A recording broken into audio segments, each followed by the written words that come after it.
शहजाद मलिक के कहने पर और पंजाब की हुकूमत के कहने पर जो रवैया रवा रखा गया वकला के साथ,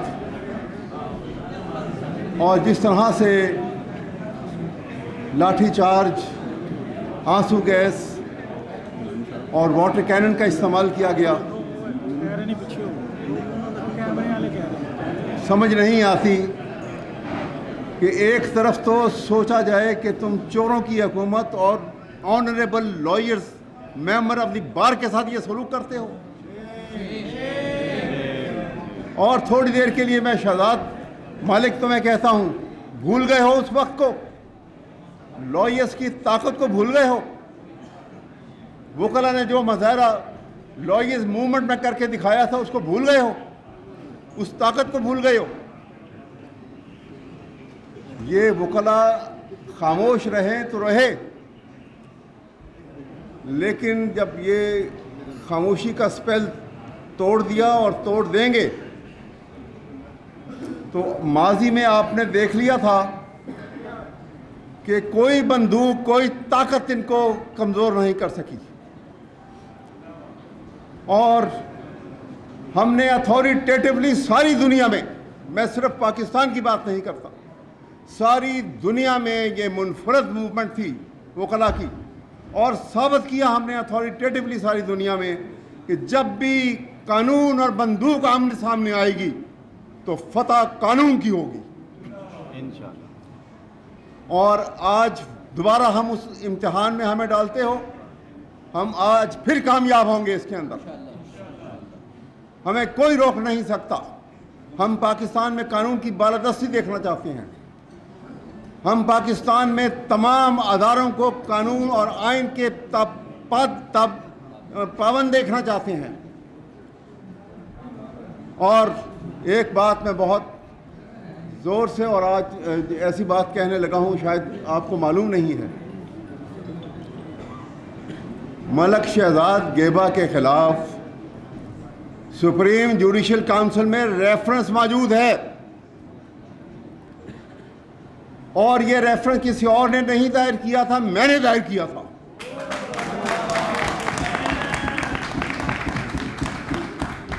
असूलन मैं चीफ जस्टिस पाकिस्तान से पूछता हूं कि आप बहुत असूल परस्त बनते हैं, आप कानून और ज़ाब्ते की बात करते हैं, कौन सी ऐसी अर्जेंसी आपके सामने थी कि आपने रेफरेंस का फैसला किए बगैर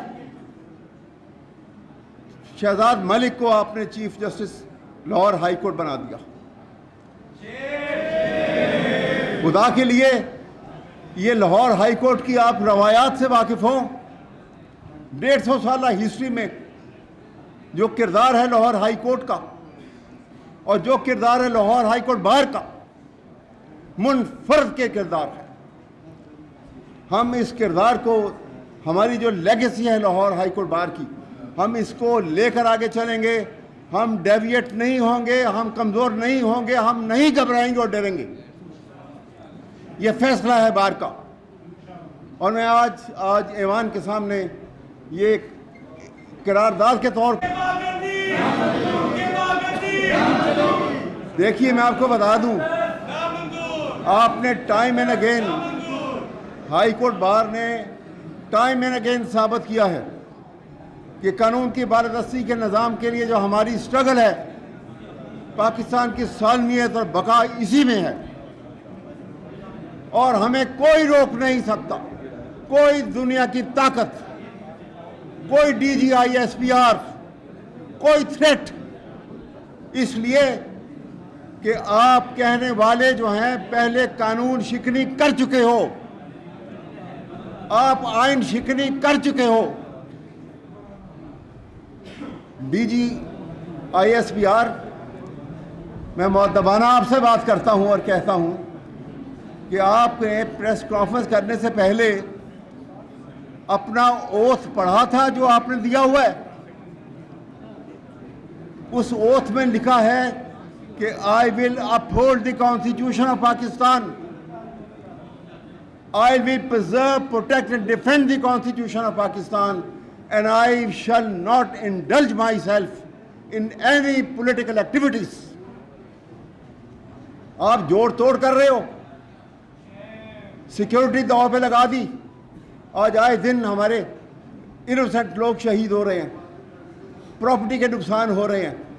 बजाय इसके कि आप उनकी हिफाजत करो, आपने वो तोड़ फोड़ का शिकार हमारी सियासत को और हमारी मईशत को भी कर दिया। खुदा के लिए बंद करो इसको और माफ़ी मांगो इस कौम से, इज्तिमाई माफ़ी मांगो इस कौम से जो कुछ हो रहा है यहाँ पर। और मैं आपसे ये कहूँगा कि ये वाक़या ऐसा है जैसे अभी शफकत चौहान साहब ने कहा, और मैं भी बारहा ये बात करता हूँ कि जब बार के प्लेटफॉर्म पे हम खड़े हैं तो हमारी कोई हैसियत और नहीं है। हम मेंबर ऑफ द बार हैं, हम member of the legal fraternity हैं, हमारी कोई पॉलिटिकल पार्टी नहीं है, हमारा कोई और किसी से लगाव और कोई हमारी किसी से अदावत नहीं है।